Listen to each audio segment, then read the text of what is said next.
Welcome. As everybody's getting settled in, let me go ahead and point you to the poll questions. Just to have a little bit of fun, we're asking you what you have done with your money, and you can check all of those that apply. And then on your second poll question, asking you what percentage of venture capital dollars do we think white men control?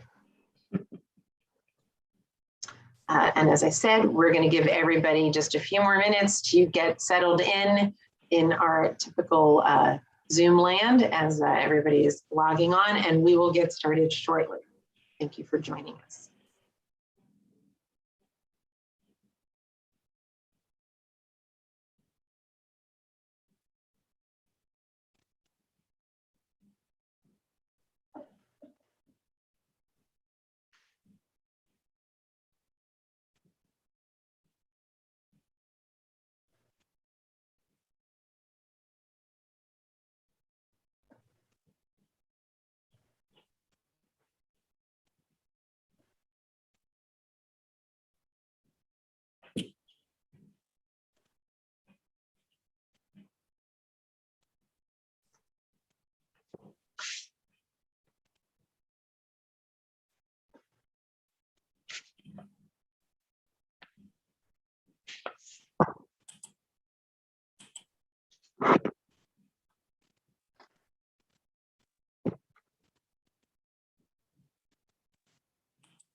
Go, Andrea. Ready to go. Okay. All right. Thank you all for joining us. We are just getting everybody settled in. Hope that you are filling out the poll questions and ready to talk about women and money. I'd like to welcome you to the first of our series on women and money, and we hope that you will join us for each of these. Our lovely next slide will show you what's coming up. So today we're talking about women in capital investments, next time women and ownership. And our final panel for this fall series will be on women and financial intelligence. Let me first start by introducing myself. I'm Andrea Schneider, professor of law at Marquette University and the inaugural director of our Institute for Women's Leadership. The Institute was founded in 2019 with the generous endowment from the Rolfs Family Foundation under the leadership of Marquette's Vice President for Research and Innovation, Jean Hasselhoff. We are grateful for their generosity and their foresight. IWL was created with a vision of equity and inclusion across gender and other intersecting social identities. Our goals, as you can see in our mission and vision, to advance women's leadership locally and globally through pioneering research, innovative programming, and collaborative engagement. This speaker series is a perfect example of how all of this can be linked together. Based on research and in collaboration with partners throughout the city, we hope to provide programming that will make a difference. I'd like to thank our steering committee listed here, who represented a variety of women's organizations in order to build this community together. And I'm hoping we will advance our slides. There they are. Thank you so much for our steering committee. They have been wonderful leaders in this.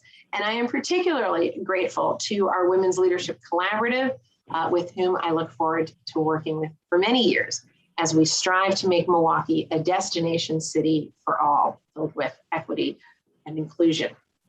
As our beginning poll questions hint, we are focused today on women and capital investing. The fact that women are less likely to be investors and less likely to receive the benefits of capital investing. And Sarah, I don't know if we want to share those poll questions just to have a little bit of fun and to see how people did on that. We are, if you're like me, I have absolutely thrown my money in everything from the sock drawer to the stock market. So a lot of variety, and we see that from our participants as well. So thank you all for filling that out. On the flip side here, in our answer to question 2, not nearly as happy news. It is in fact true that white men control over 90% of the investment capital. And we're joined by an amazing panel today to take us through exactly how that has happened and what we can do about it. So I'd like to thank our team behind the scenes who has been working on this. And let me go ahead and now start with our panel. Barbara Boxer, who will be moderating this, is a managing director of the fund, one of the managers, general partner of LeBuzz, chief executive officer. Barbara has more than 20 years of experience in advising and investing in early stage companies, served as the vice chair of the investment committee for Bell Capital, founding and managing member of Women Angels LLC, an investment group with more than 100 women investors who only invest in women-owned businesses. Colette Courtion has spent more than 12 years working in beauty and medical aesthetic technologies, but it was her personal experience of becoming a mother that led her to start Joylux, an innovative health technology company that provides home use solutions for women experiencing pelvic floor issues.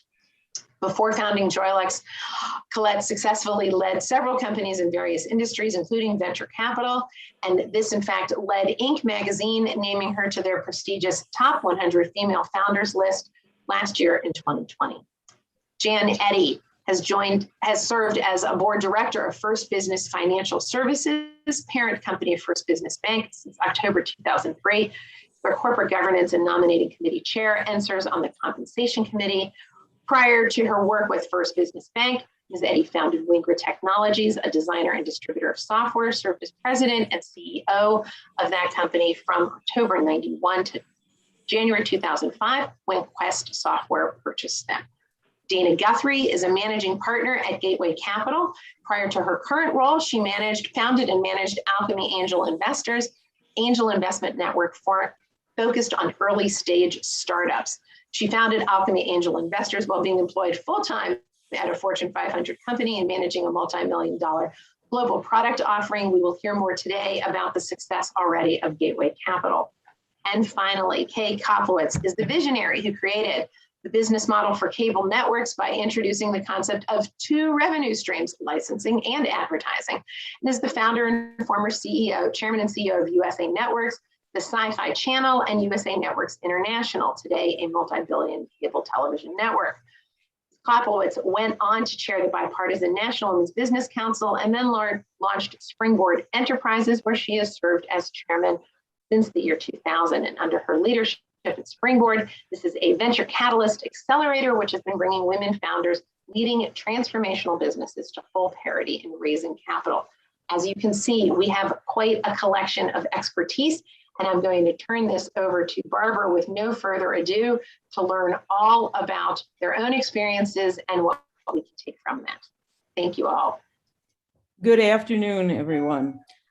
For purposes of our discussion today, venture capitalists are defined to include investors who invest in entrepreneurs, family and friends, which usually raise between $50,000 and $100,000 for proof of concept. This is just roughly speaking. Angels, 100 to 500,000 for seed round to develop the business and the team, and VCs, 500 to 5 million for Series A, Series B, 25 to 125 million, Series C, 150 million and up.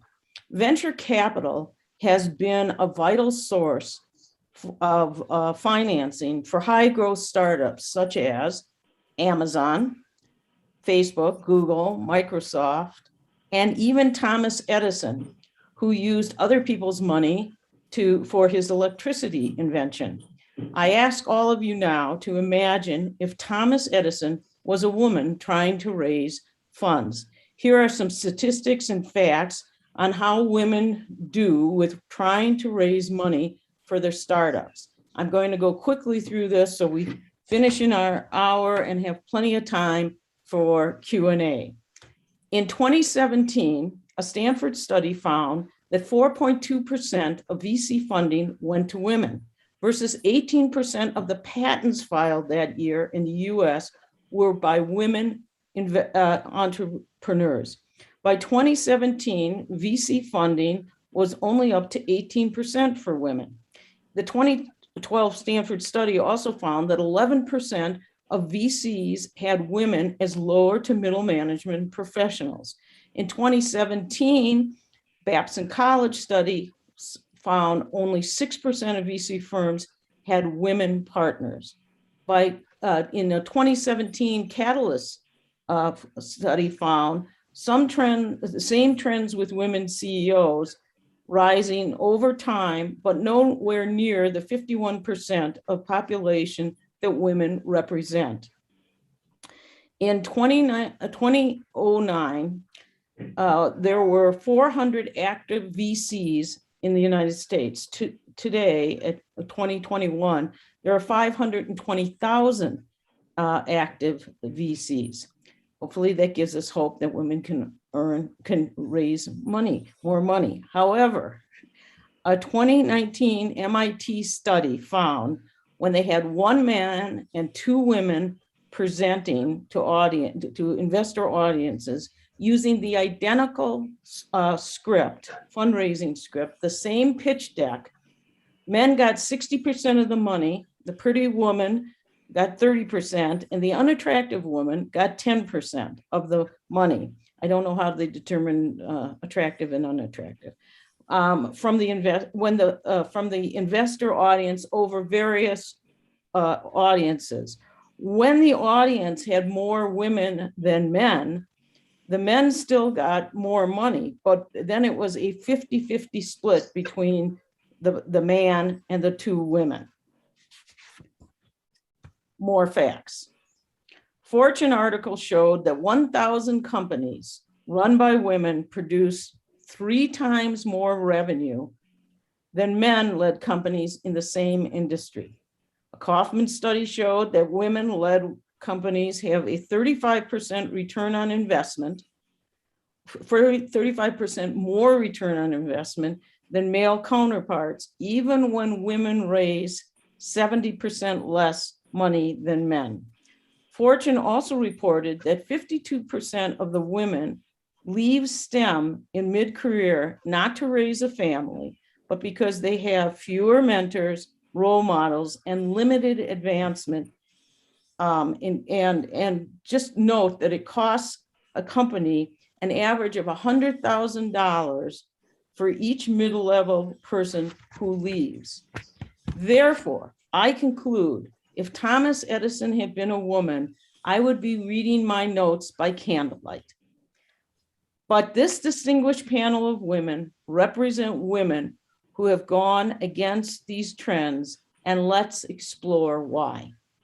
Our first question goes to, how did you get into angel investing or VC investing? Kay, I'm going to call on you to lead us off. Sure. Thank you, Barbara. And I'm proud to say that I'm a colleague of Barbara's in Bell Capital, so I've invested in that fund as well. Let me just say that, like an entrepreneur, I just dove in. In 2001, after we had launched Springboard Enterprises to bring women in technology and life sciences to the capital markets, I realized that there was money in women being able to support women as well. We formed a small VC fund with about 44 women as investors called BoCap Capital. And we invested not so much only in women-led companies, but we wanted to say that women could move the markets by investing. And that was really early on in terms of women getting into that marketplace. And we've invested in 8 companies altogether with that early stage fund. So I think I wouldn't advise it necessarily today because you don't need to do that. To get into angel investing, there are lots of organizations that you can join, angel networks, you can learn from other people. I think it's really important. And today, Barbara, I think that about 30% of the angel investors are women today, a much bigger category, less than 1% when we started BoCap. So I think we've made some real progress there. Today, I'm a VC. I invest in later stage fund companies and funds as well. And I think personally, we have to drive the market all the way up the growth stack from angel all the way to liquidity. So it's an evolving market. Okay. Jan, how did you get in? Well, thanks, Barbie. Well, I came by angel investing because of my experience as an entrepreneur, trying to raise venture capital and angel money in the 80s and 90s. So unlike today, where Wisconsin has 7 angel networks and 47 various funds between angel and VC, back in those 83, 84 days, I gave over 100 venture pitches, and to both VCs, and back then it was strictly successful white male business owners. That was before angel investing had a name. And it took me over 18 months to raise $1 million and over 2 investment tranches. And it just should not have been that hard. But in the mid 80s, VC tech funding was just getting started. None of the 4 venture capital firms in Wisconsin at that time had ever made a tech investment, and especially had never invested with a female CEO. And my second software company was mostly self-funded with a few angels for debt and equity. And after I sold that second company, I was able to fulfill a multi-year goal of giving back. So I started angel investing to make it easier for women in Wisconsin in particular to raise capital. And I had a sense of paying it forward, since without the angel investors and the VC funding, neither of my companies would have been able to fund their high growth. And last but not least, I did not want my daughters or my future granddaughters to have to go through what I went through to try and raise capital. So for that reason, I'm in 3 different funds. 2 of them are primarily women-led company funds. One is national, one is Wisconsin-based, and then a larger statewide fund. And I'm proud to say I've also invested as an angel in other companies outside these funds. Thank you. Dana, how did you get into it? Absolutely. Thank you, Barb. So I came in probably a non-traditional way. So my background is fairly technical, a computer engineering degree from MSOE. So I actually got into the space from the entrepreneur side. I acted as a technical advisor to a number of friends who were actually starting technology companies. When you think about venture backable companies today, a lot of them, while they may not all be tech related, many of them have some tech enabled portion of it. And so I kind of got into the entrepreneurship scene that way. In doing so, I realized some of the startling, statistics that Barb kind of read off. Many of my friends were trying to raise, and so it's a tough journey. So I started looking more into the investor side. Ultimately, I ended up founding my own angel investment network, and the intent was to make sure that we were providing a vehicle for access to capital for both women and minority entrepreneurs, and also on the other side, making sure that we were bringing in women to this different asset class of investing in terms of venture capital. So that was kind of my launch into the space. Since then, I've taken the role as managing partner at Gateway Capital. We are an early stage venture capital firm based right here in Milwaukee, Wisconsin. And I'll just briefly say I got in on a dare. When I switched law firms from Michael Best to Reinhardt, I leaned in and said I'd only join if they had a middle management all-day program for women. And our first was in 2010, and I tried to get the theme of it was, you don't have to marry for money, you can always raise capital. And I get back after introducing the panel to my table, and I look up, and I only had one woman, and that was from the financial institution, the head of the Wisconsin financial institution. And someone at the table said, with your background, how come you only could find one woman? I dare you to start an angel investment network for women who invest in women-owned businesses. And I did. It was Women Angels, and that rolled into Bell Capital. So let's go and through to the second question. What's the greatest difficulty for women startups in raising money? And no one knows better than the entrepreneur. Colette, I'll let you lead off. Thanks, Barbara. So yes, raising capital is very challenging. And for most of us, we could have the best idea, but if we don't know anybody who is investing, it can be very challenging. So it really starts with connections. And let's just look at what the numbers are. On average, a VC will look at, let's say 500 deals before they make one investment. That's less than 0.25%. With angel investors, it's a little better, but they'll look at about 40 deals before they invest. So that's about 2.5%. So it all starts with networking. But going, so where do you network? If you go to a startup event, if you go to, angel events, VC events, it's all about the networking. But there's this unconscious bias with investors. Investors want to associate and invest in people that are like them. So using what Kay said earlier, let's assume there's about 70% of investors are men. I still think it's a little higher. But you walk into a room and you see a bunch of men talking to men.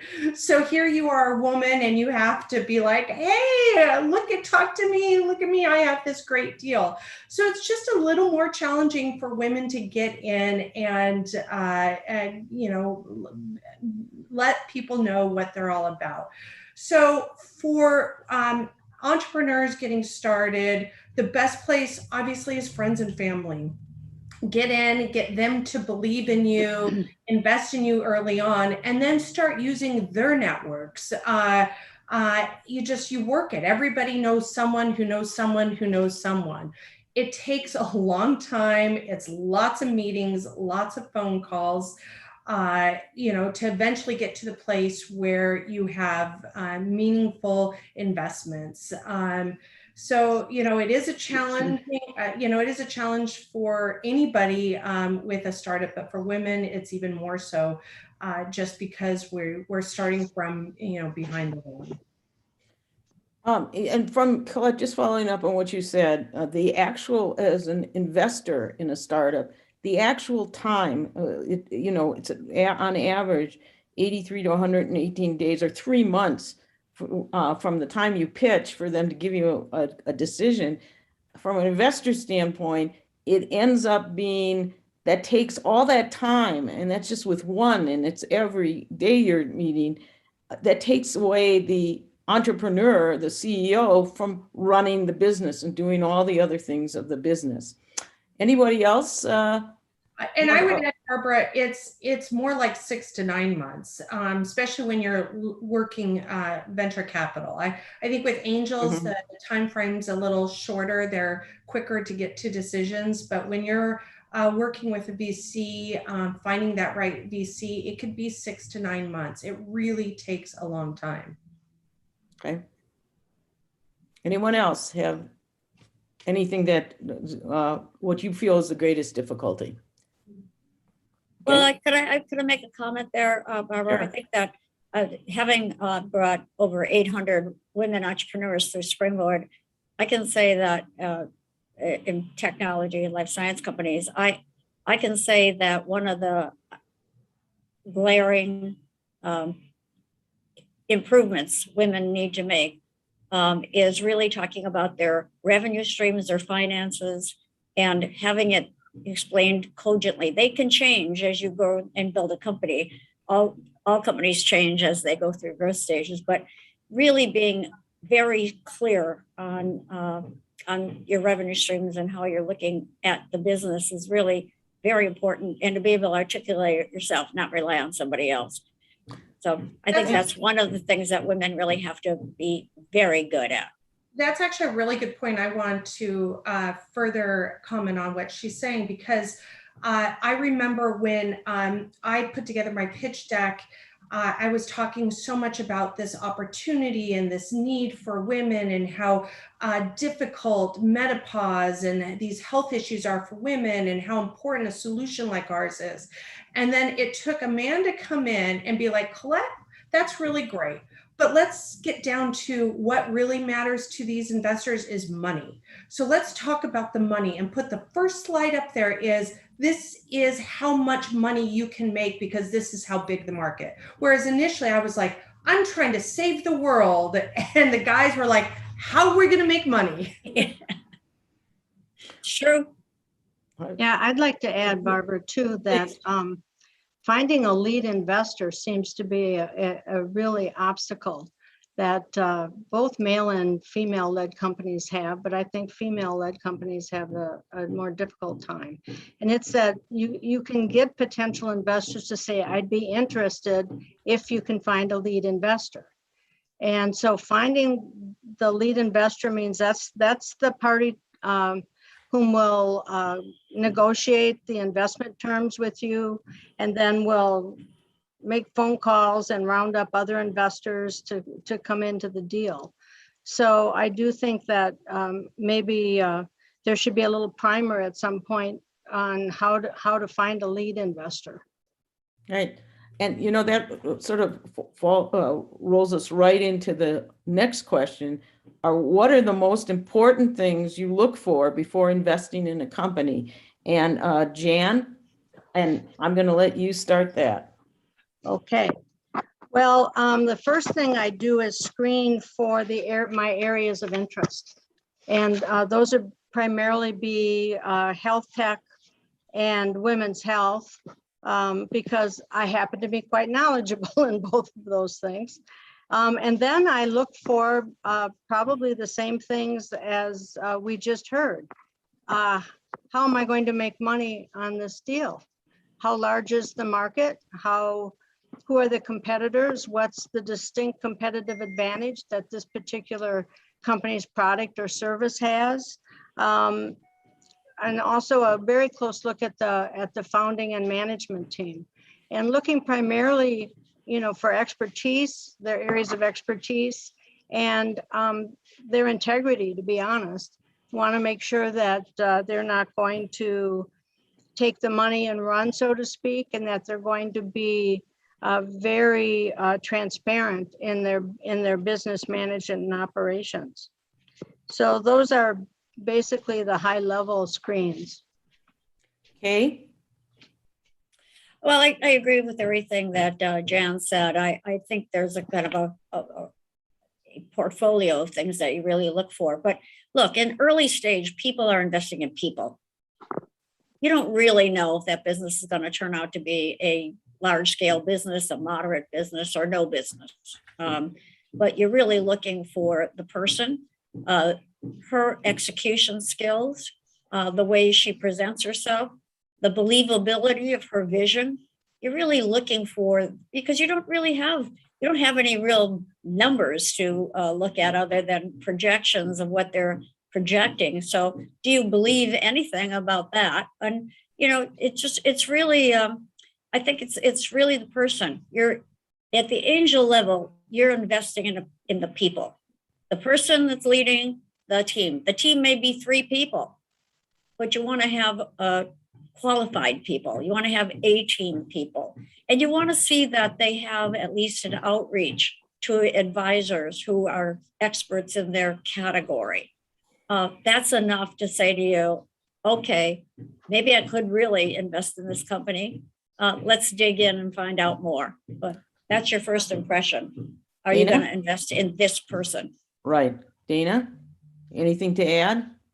Yeah, I think both Jan and Kay hit the two immediate ones nail on the head with the market size. Obviously, is this a big enough market where taking the risk and investing at this stage is actually worth it? And then team, ideally looking at someone who's maybe a serial founder, or maybe if it's in a niche market, they have professional experience in that market, but having a deep understanding of the problem that you're solving, whether that's from an academic and professional background or just personal experience. But if I were to add one more thing, it's how can we help? Because when we're investing at the earliest stages, while the capital obviously is very important, one additional factor that I look at is, can I and my experiences and my knowledge, or someone within my network, actually provide additional resources, connections, network for this founder to increase their probability of success in the long term.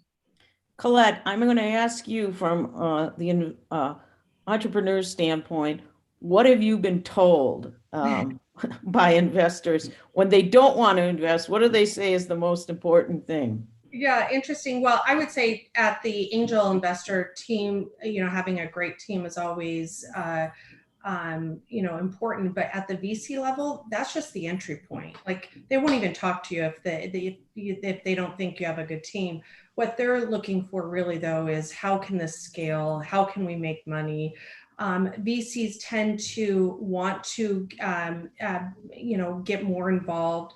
I know a lot of VCs that actually will help with finding the right team. They'll have a whole HR department where they're out recruiting for team members to help you grow. So, in my opinion, the team, once you get to that level, is again just the entry point. That you have to have a lot more meat to the company. What's interesting, though, is I see a lot at the why people don't invest, which is really interesting. A lot of time I hear valuations are too high, expectations are too high, which to me kind of seems like, well, if you believe in the team, you believe in the market, we're all going to make money at this. So valuations to me should be very low on the list, but we hear that a lot. Like, oh, I want to get in. I want you to have all of this, but I want to get in at a really cheap price. Right. So for me, it's the network of the founders and the network of the investors that are already in or that they're talking to, which goes to what Colette was talking about, because investors tap their network of other investors for deal flow. And there's a very interesting statistic or a number of statistics that came out of a recent Harvard Business School 2021 article on what VCs look for.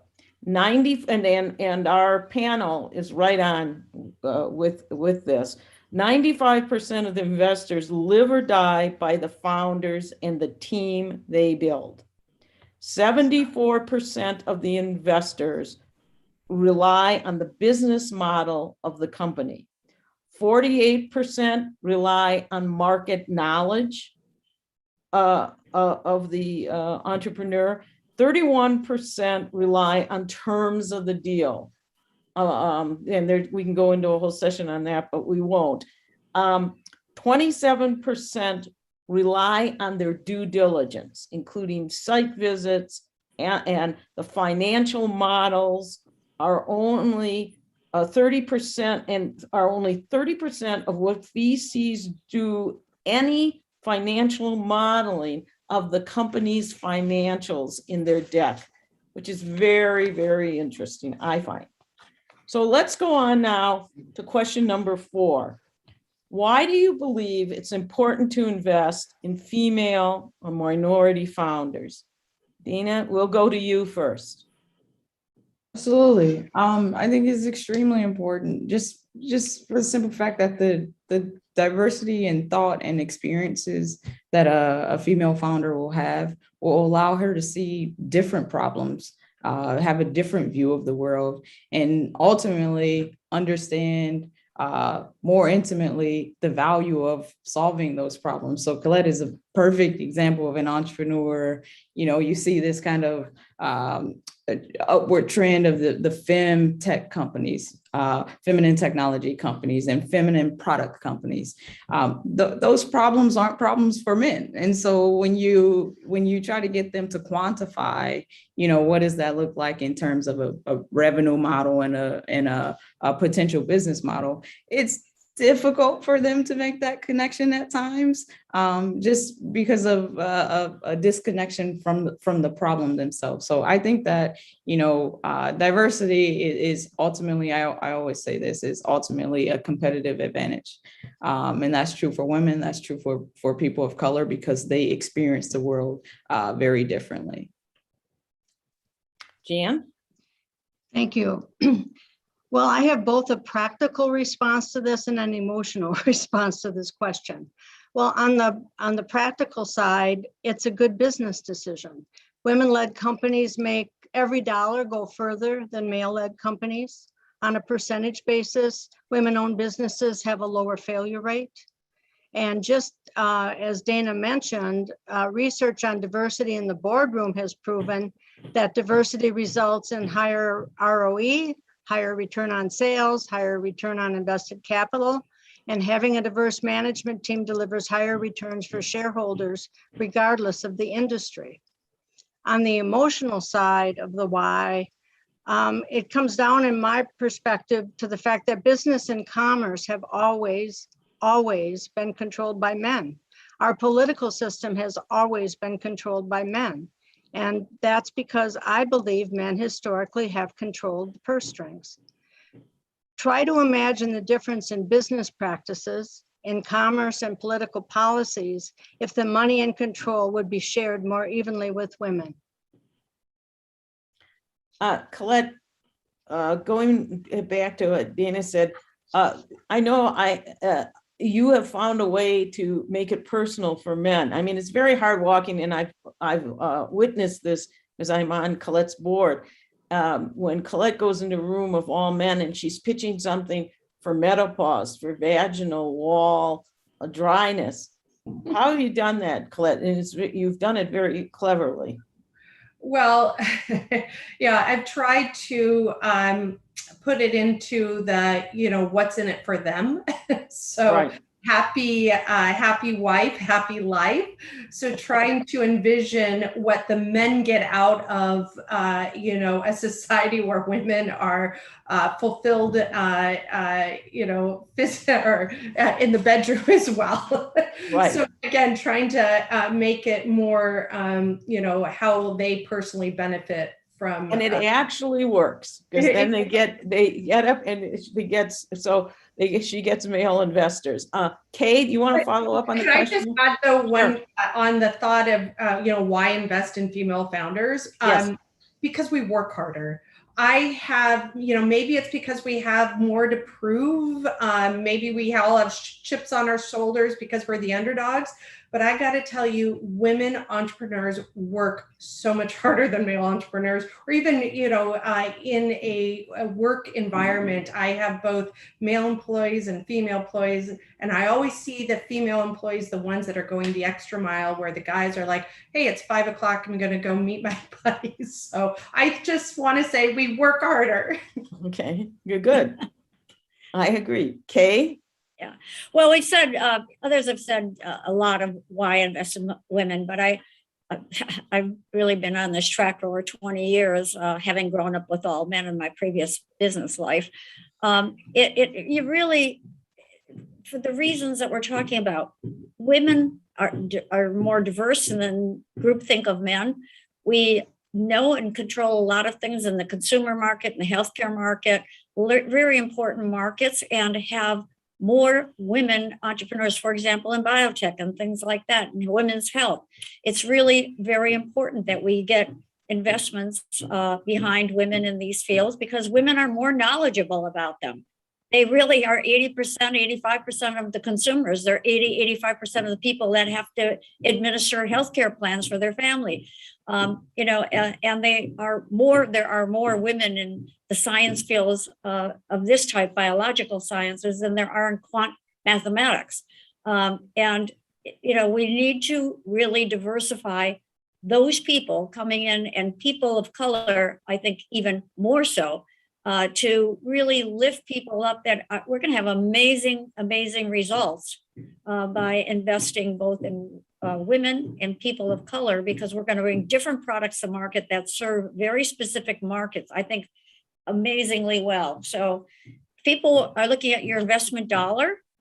What am I going to do with my investment dollar? You're going to do very well investing behind women, because as Colette says, we work harder.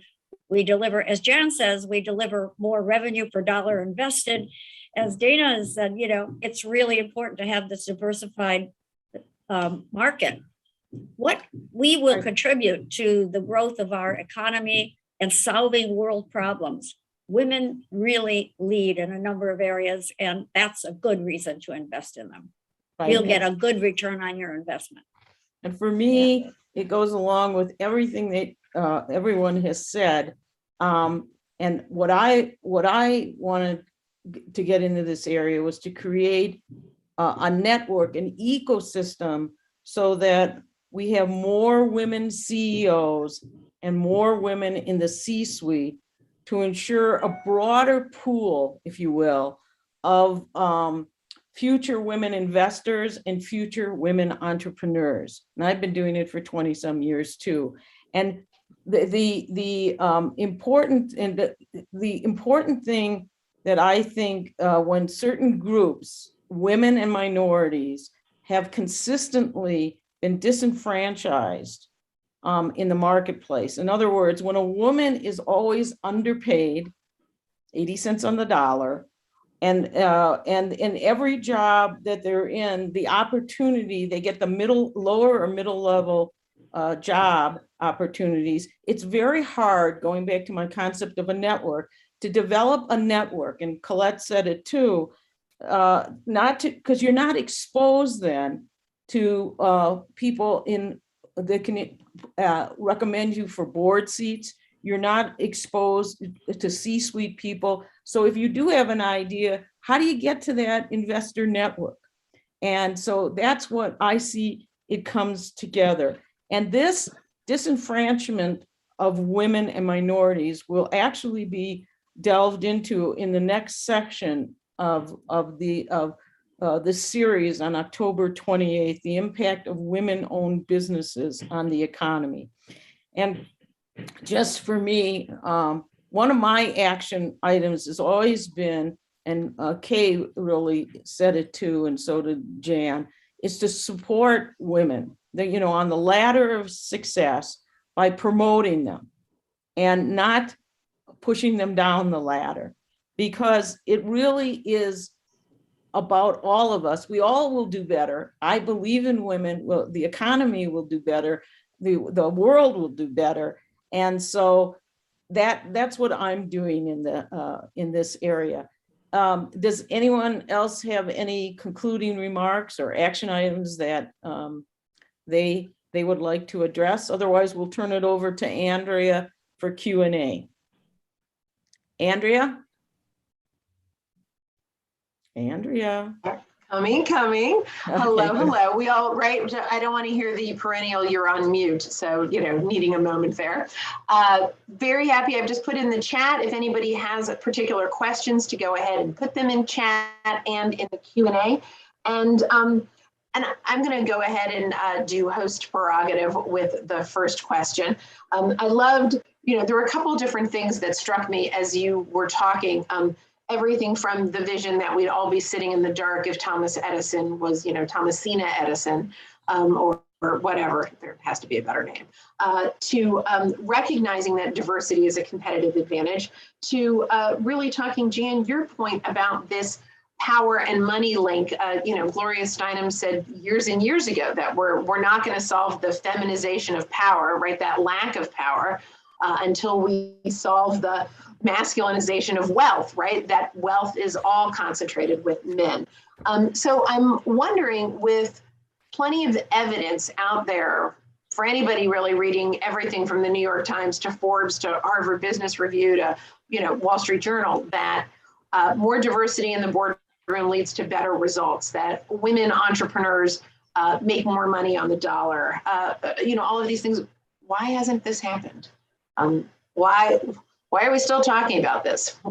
And if you have ideas for either, are we not beating down the right doors, or is there more that those of us listening in the panel, need to put our money where our mouth is? So I'll offer both of those, and I'd love to hear from each of you on that. well, I agree. I agree with Jan. It's because the men still run everything, and so they don't want to give up their seat at the table for a woman. Go ahead, Colette. And it just goes back to what I was talking about earlier, this unconscious bias. People want to associate, hang out with, invest in people that look like them. And what do we see today? A bunch of white males controlling the purse strings. So until that changes, we're not going to see, the diversity that we need. Oh, Jan, go ahead. Sorry. I was just going to say, I think we need to empower women to understand this risk portion of the investment portfolio. I always call it my alternatives portion of my investment portfolio. And women can influence the decision on where their money goes. This is particularly tricky because this has to be disposable income that you're putting into this because it's high risk. If you'd use the 40-40-20 rule, you're going to lose your money on 40% of the deals. You'll probably get some or most of your money back on 40%, and it's the real 20% that will give you the high returns. So we have to empower women and tell them it's okay, and teach them how to determine how much of my income can I afford, or of my savings even, can I afford to put in this risk category. And that's why getting into angel networks and angel funds is so important, because you can drastically reduce the amount of money that it would take for you to make an impact. And then you also have the fund to do the due diligence and bring all the team people together to increase the odds that you're going to get your money back. So there just needs to be a special education path for women on this. Kay, you wanted to say something? Yes, I do. I do think that we have to bring more women into the investing side of the equation. It's still generally less than 10%.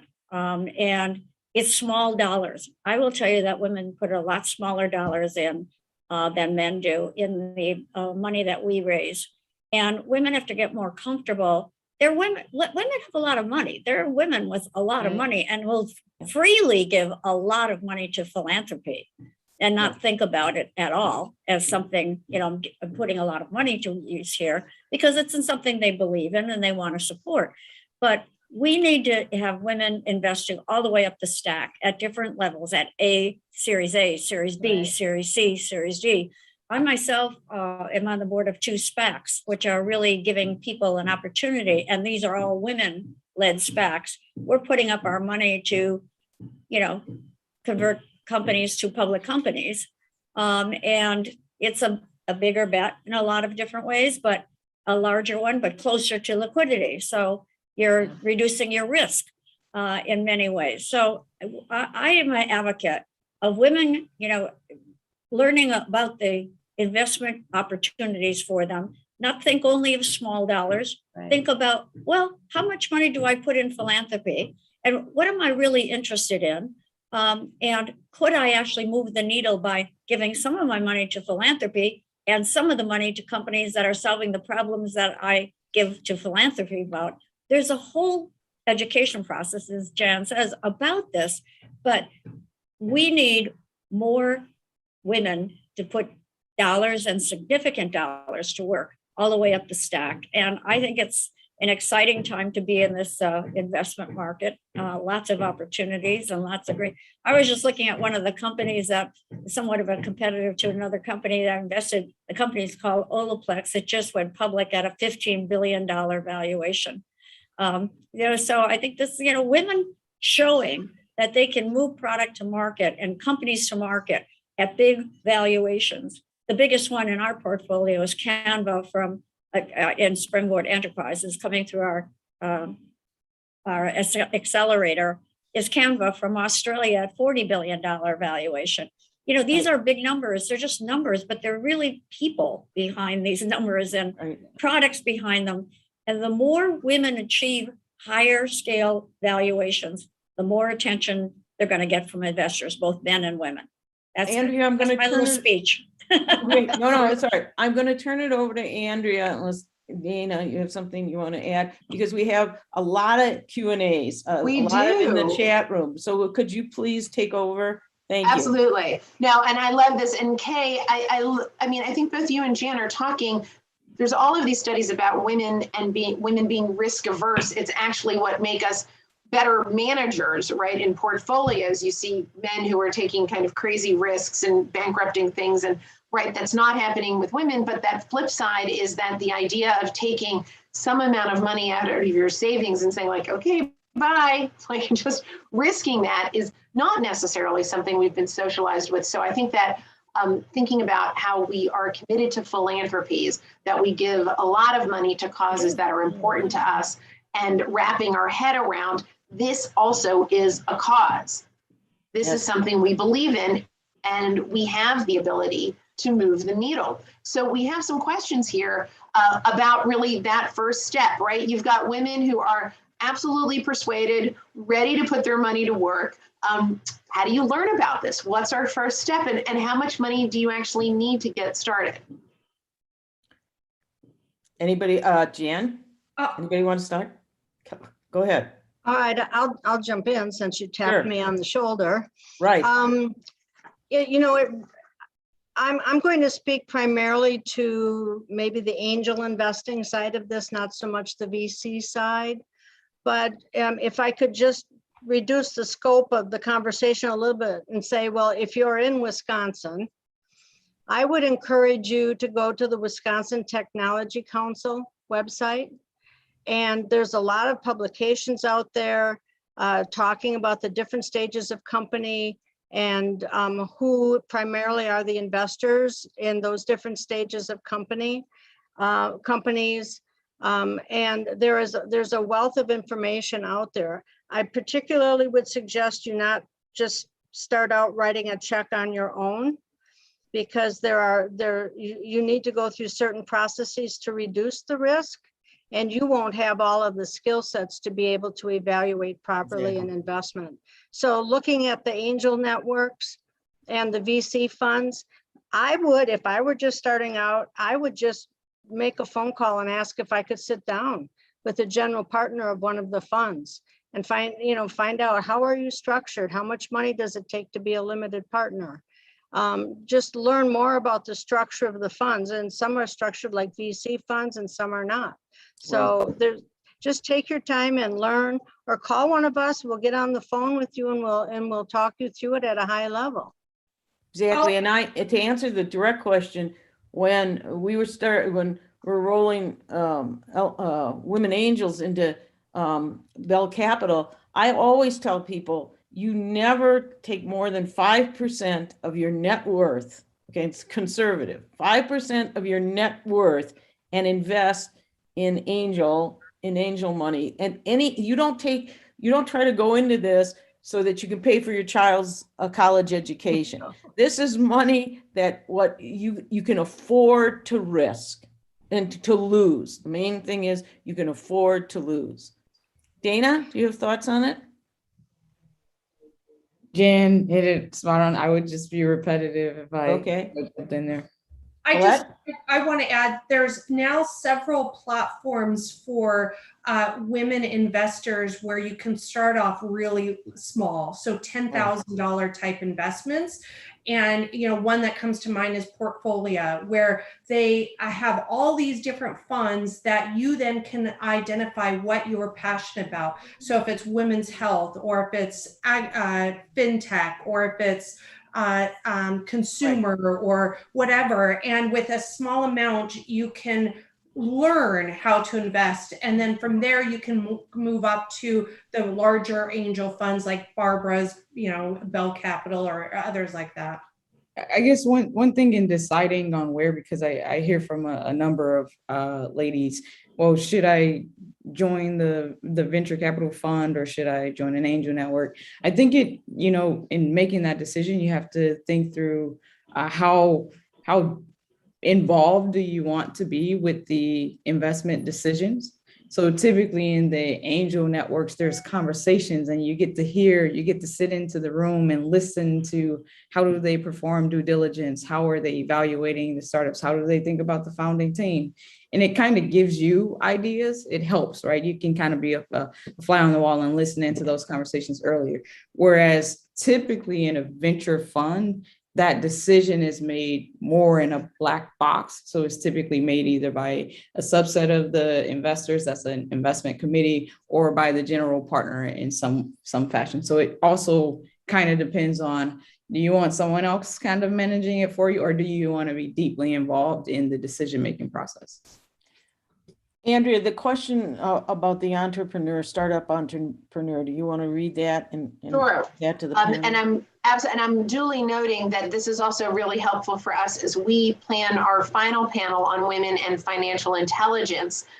We're going to loop back to this of what do we need in order to become an angel investor? How do we decide, as Dana said, how much we want to know about that and get into the weeds, or are we happy to send our money away and see what happens and just know that it may or may not work out, and really thinking about that. So all of these questions are terrific. Our last question, and it's a very short one, or I should say we're only going to have time for a very short answer, is whether women entrepreneurs should be talking about a long form business plan, a short form plan, or something else, and how that plan is important in that fundraising stage. And I'm going to acknowledge we're not going to have enough time to really get into that, but our next panel on women and ownership will actually have an opportunity to hear from two women who've started their own business and walk through some of their entrepreneurship pathway. But I don't know if there's something quick from any of our panelists thinking about how much planning in that fundraising stage. Colette, it looks like you've unmuted. So. Yeah, from an entrepreneur's perspective, don't waste your time. No one will read it. Stick to the bullet points. Your plan is going to change. It's going to change quarterly, yearly. It will evolve. It's a living, breathing organism. So in fact, if you want to for fun, start with a long form just to see how different it will be 3 years from then. I would just add very quickly that I have always found it valuable to me to do kind of a medium form, not a super long form, because that helps me focus on what we're not going to do. Right. Because you go through that decision process as you're trying to narrow down the market and the product and all of that. So it does, in a way, give you permission to say no to a lot of things that I find just as valuable as saying yes. Right. And I find that the financials are sort of like a charity. I've never seen a bad charity. I've never seen a negative financial projection over 5 years from an entrepreneur. But I think it goes to what we were talking about, the integrity of the entrepreneur. If from year 1 to year 2, they all of a sudden, their revenue is 6 times. I mean, it gives you then can delve into it. So financials are very important in the business plan and well thought out, I find. It goes back to what Kay said about revenue, and we all talked about, Colette and everyone, about, hey, how do I make money on this? Good. All right. Let me go ahead and thank our wonderful panelists. You guys, as I had hoped, the 5 of you have really jump-started this conversation in ways that I hope will get us continuing to think for the rest of the fall about either being that entrepreneur ourselves or investing in ways that support women here in Milwaukee to make a difference. This was a terrific amount of information and really inspirational. So thank you so much. We'd also like to thank our sponsors for our speaker series, Town Bank, which was our presenting sponsor, and Generator. We are delighted to have them. And as I've said, I hope you will join us next month when we will focus on women and ownership. And so we'll hear both from the policy side in terms of what's happening for supporting women, and then hear from 2 business owners themselves. Please do reach out to us at iwl@marquette.edu, or reach out to me or anyone else if you're interested in gathering more information, getting on our mailing list, working with us further on women and money in Milwaukee. Please follow us on social media for more events and information, and join me in thanking our fabulous panel. Thank you, one and all. Much appreciated. Thank you. Bye-bye.